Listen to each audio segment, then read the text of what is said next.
Hello. What I'd like to do in this section is go through some of the important things in this booklet, because in another area of the DVD, under the title 10 Things Your Friends May Not Know About Drugs, I've included there 40 minutes where I go through this booklet very, very carefully. And what I'd like to do in this section is just give you everything that you need to know about drugs to be able to educate somebody very fast, to convince them, or let's say to rather get them to be able to make the right choice about whether or not to do drugs. The first section we're going to look at is on page 1 of your booklet, and it says here, drugs are essentially poisons. Now if you were to just go up to somebody and say, don't do drugs, they're essentially poisons, they're going to probably think, well, a poison is something that kills you. I saw some guys down by the river right now smoking dacha, they didn't die. Or I saw some people at a club last night taking ecstasy and they didn't die. So this needs a little bit of explanation. The first thing to look at is the body. Here is a person's body. And the only three things that the body needs under normal circumstances is food, water, and oxygen. And when we talk about food, we mean nutritious food like fresh vegetables, enough protein, enough good fats, not too much sugar or any sugar, depending on what diet you're following. But we all know instinctively what is good for our bodies. So if a person eats a healthy diet, they will have a store or available certain vitamins and minerals. And these stores are vitamins and minerals. The other thing a person needs is water, not Coca-Cola, coffee and tea, but some real water now and then, enough. And also oxygen. Oxygen we don't have to worry about too much, but it's always a good idea to get some outside air, to do some exercise, to get oxygen flowing through the body. Alright, so now let's look at the most popular drug in the world, which is alcohol. We've all seen somebody have a drink, and after a glass of wine or a beer, they talk a little bit more, they maybe start dancing, and it gives them a lift. Then if a person to carry on drinking more and more and more, the opposite starts happening, and they start to get drunk, and they start slurring their words, and they can't control their body, and they slow down, to the point where eventually a person will, if they continue drinking, pass out. If a person who's passed out is now given a whole bottle of whiskey to drink, they first have to be woken up obviously, and then now drink a whole bottle of whiskey, they will die from alcohol poisoning. So could you say then that alcohol is a poison because it kills a person? Well, the truth is yes. Medically, scientifically, alcohol is classed as a poison. It's not a nutrient, it's not water, it's not oxygen. It's a foreign substance to the body. And this is why it has the effect that it does. A person drinks a little bit of poison, goes into the body is like under attack, it kicks into another gear and starts processing this poison as fast as it possibly can. The heart goes a little bit faster, everything speeds up in the body, and what that does, it gives the person a bit of a lift. Now if a person has to carry on drinking more and more and more, they get drunker and drunker and drunker, and they start to get uncoordinated eventually, and they start feeling sick. That's poisoning. Then if a person had to drink a lot more than that, they'll pass out, and if they had to drink too much too fast, they're dead. Let's look at other drugs. For example, Panado is a mildish painkiller, but it's not food, it's not water, it's not oxygen, it's a foreign substance to the body.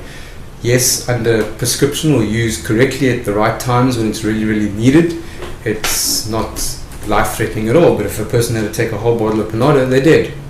If a person had to take a bottle too much antibiotics, they're dead. But antibiotics can save your life, but too much will kill you. Why? Because it's germ poison. And a germ is this tiny thing, so how much germ poison is it going to take to kill a human being? A lot. The point is that all drugs are essentially poisons. This is not to say that people should never take them or that they don't have their uses. They definitely do. But keep in mind that's not good for you. Some people have this idea that because the doctor gives it to you or it's available in the pharmacy, it's good for you. No, all that's good for you is food, water, oxygen, and a healthy lifestyle. Let's take, for example, marijuana. A person smokes a little bit of weed. This foreign substance goes into the body reacts to it, and it gives a person a bit of a lift. Now that drug, like some other drugs, also has an effect on the mind.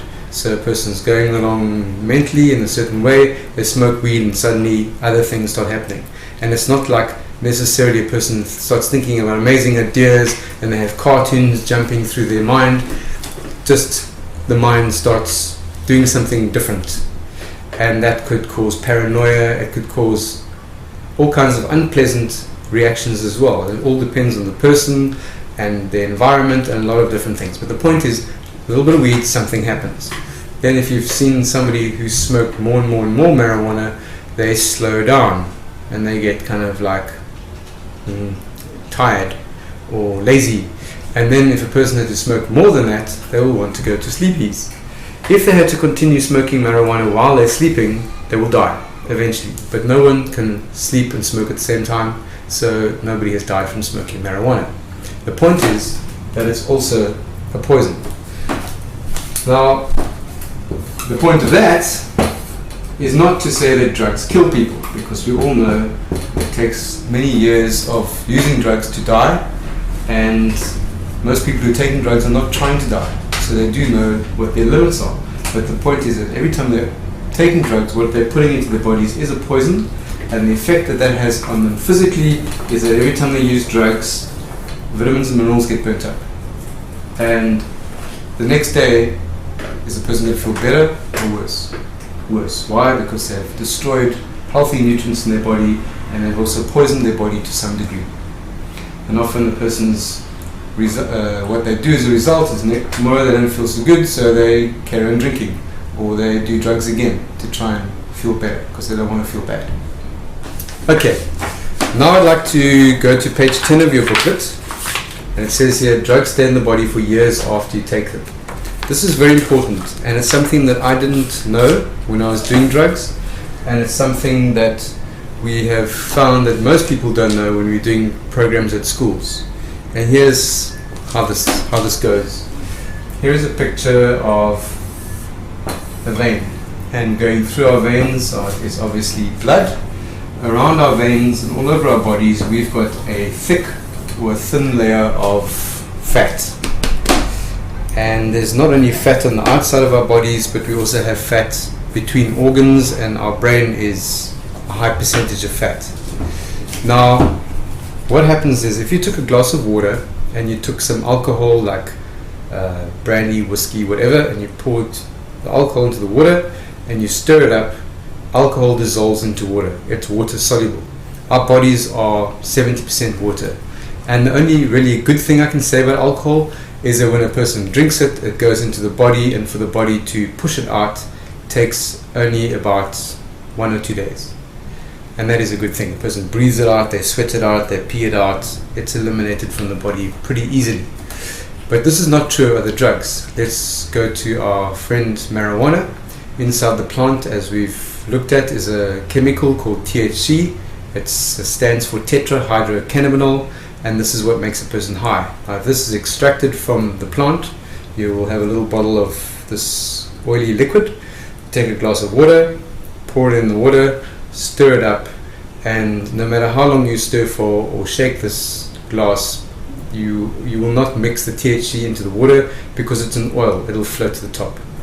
So you cannot mix oil and water together. But if you, however, had to take a glass of fat or oil and then take THC oil, throw that into that, stir that up, it'll mix beautifully, because an oil and an oil, or an oil and fat, they bind together. So what happens in the body is that when a person smokes marijuana, they will have particles of THC in their blood.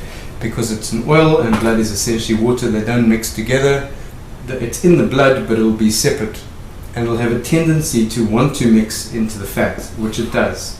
So every time a person smokes marijuana, little bits stick to the fat.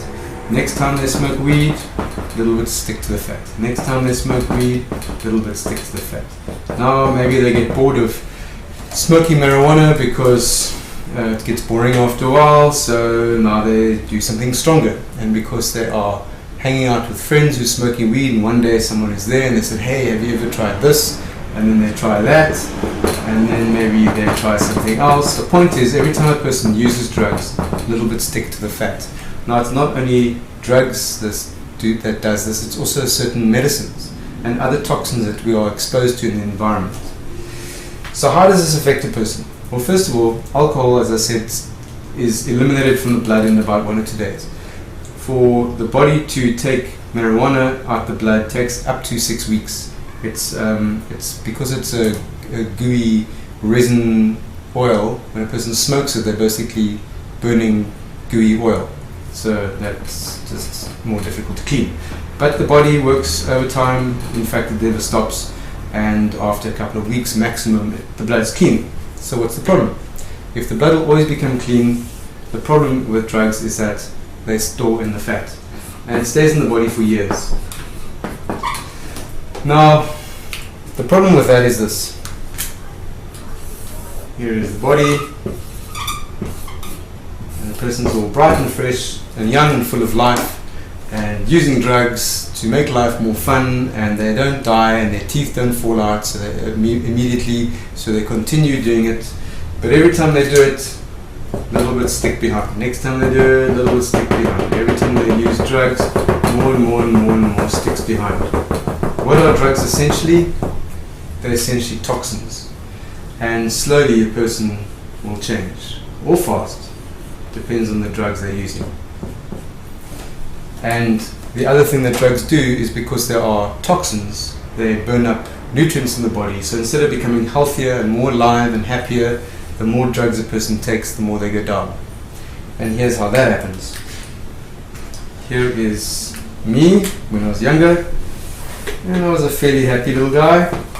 Had issues, but we all do. And one day I find a drug and it makes me high. And I, at that point, go, yeah, this is really good. This is making me feel better. I can dance better. The girls love me. I love people more. So this is a good thing. But unfortunately, what goes up must come down. And when a person comes down, they don't come down to how they would be feeling before. They feel worse. But they don't stay down there either. And after a couple of days, they come back up to their normal self. But they don't come all the way up. It's just a small little difference. And the person doesn't notice it. So the next weekend, his friend says, should we do it again? He goes, yeah, why not? Nothing bad happened. Person gets high, not as high as the first time. It wears off, but that's normal because they know they're going to feel better, and they come back up to where they were before, almost. And each time they almost come up to where they were before. And very slowly or fast, depending on the drug, their life changes. And this direction changes in the direction of life is not as much fun, or eventually it starts to get kind of boring, and the lower emotions down here towards death. But it takes a long time to kill a person. But the worst thing that can happen is a person just feels nothing.